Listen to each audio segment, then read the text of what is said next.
A brush, a makeup brush. Hey guys, welcome back to my channel. So today's video is going to be a life update video. I guess there's a lot to discuss actually. In case you guys haven't noticed, I have not been on very much social media at all. I haven't put out a video. A lot of things have happened in the past, I guess, few weeks, or the past 2 weeks, I guess. I guess the biggest thing that's happened to me and my family, me and my husband, is that we recently lost my dog. It's very hard to say this because she was our everything. She was the first present that my husband ever got me. He asked me if I wanted jewelry. I didn't want jewelry. He asked me, did I want clothes, shopping spree, and I said no, I want a puppy.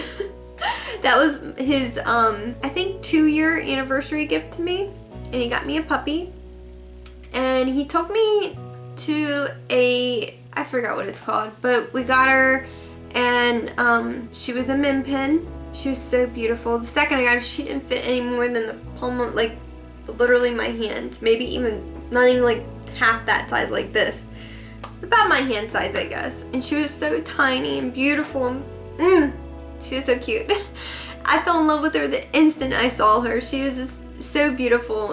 Unfortunately, she died this past Saturday, August 22nd, right before my birthday. So this kind of has been like the worst birthday I've ever had. It's supposed to be a happy time for me at this moment because I started IVF and I'm supposed to be really excited, right?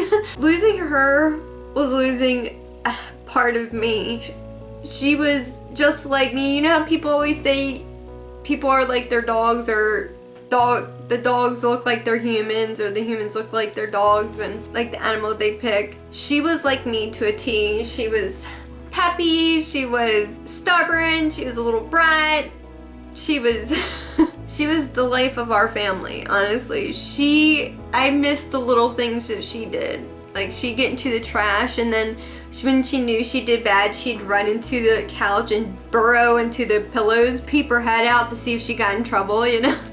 And she'd like look at me like, I know I did wrong, and or she'd try to get out and run through the neighborhood. She'd make friends with the neighbors, and I'd chase her around the whole entire neighborhood, and she was just chaos. And I do have another dog. He's very calm, very well behaved, so we really missed the chaos. She was the highlight every day of us waking up. She left us due to lymphoma. We started her on chemo, and unfortunately it just literally, she was on it for 3 days, and within a week, maybe even less than that, she started going downhill. We noticed that she was having problems standing. She wouldn't come out of her cage. She wouldn't eat for like weeks, and if she did, it would just be like maybe 2 little pellets or 2 little kibbles and bits or Purina.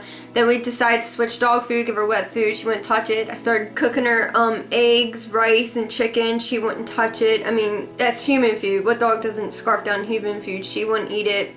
I had trouble trying to get her medicine down. It was bad. And then she would when she tried to get up to go pee, she would fall over. It was really bad. And one day she woke up, and it was so bad that when she would try to shake, she'd fall. And when she would just try to walk, she would walk like sideways. It was just really bad, and you could tell she was suffering immensely, and it killed me because she was losing a lot of weight very rapidly, and she couldn't stand like at all. All her lymph nodes on her whole entire body, her neck, her chest, under her belly, behind her legs, they were like golf balls. They were huge. You could definitely tell she was suffering.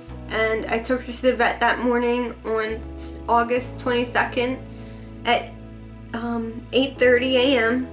I got there, and the vet told me that the lymphoma within just a week it was really bad, that the lymphoma traveled to her brain, and that's why she was having trouble standing and walking, and she just wasn't very responsive. It was really bad.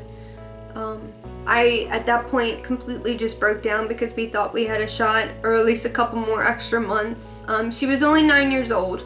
So min pins, they can live up to 14 to 17 years. So in my opinion, I probably had another 10 years with her. Maybe. If that, maybe a little bit less, maybe 8 years or close to 10, I'm hoping.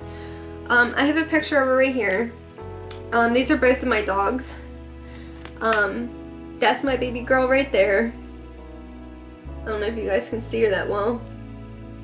And that's my other dog right there. They're with Santa Claus. They got this done at the groomers and she's so beautiful. Look at her ears, she's so cute. And her tongue's like hanging out right there. Look at her close so you guys can really get a good look. As you can tell from this picture, I loved her very much. She was everything. So after we got done with the vet, and the vet recommended that we put her down just to calm her, just to end her suffering, and I struggled with that because I didn't want to let her go. I was being really selfish. I felt like I wanted to drag it out, but I knew deep down that she didn't have a chance. I wanted to do the chemo, and we started it, and it just, within a week when we started it, it just went down. The vet just said that her cancer was very rapid. It's just sad because she didn't show any signs until the very end. Within the past 2 weeks, she started showing really bad signs very quickly. But the vet said that they wanted to euthanize her. I didn't know exactly what that intended. Like, I knew that that was killing her. But they said that they sedate her, make her go to sleep so she's not aware of exactly what's going on and she won't feel it. So they put her to sleep and then they inject the euthanization, like to kill her, I guess. They let me hold her for a while. They also told me that I could go home and take her back home with me for the day for a little while, for a couple hours, and just hold her and just be with her. But I think that would have been even harder on me, just dragging it out, and just, I think that would have been harder. So we decided to do that, and not to take her home, but we decided just to do it right there and then because I just didn't want to drag it out, and I didn't want to drag her out and make her more suffer longer. So they did give us an extra like 10-15 minutes. They told us we could take as long as we wanted. I held her for a while. I held her, and I think me and my husband, after we were done, they came in and they took her, and it was just really hard. As they were taking her out of my arms, I could just feel part of me just being ripped. I know some people won't understand because they're like, it's just a dog, but we don't have children, so to me she was everything. So, I mean, you're used to a routine every day for 9 years, and when that routine is gone, you're lost. You don't know what to do. So they took her away. They said it was gonna be 30 seconds after they put it in. It's about 30 seconds and she won't feel it and she's gone. I said, okay. So I gave her to him. We left, got in the car, and when me and my husband, we both lost it. We both were just done. And then we went home. When we got home, we saw her cage.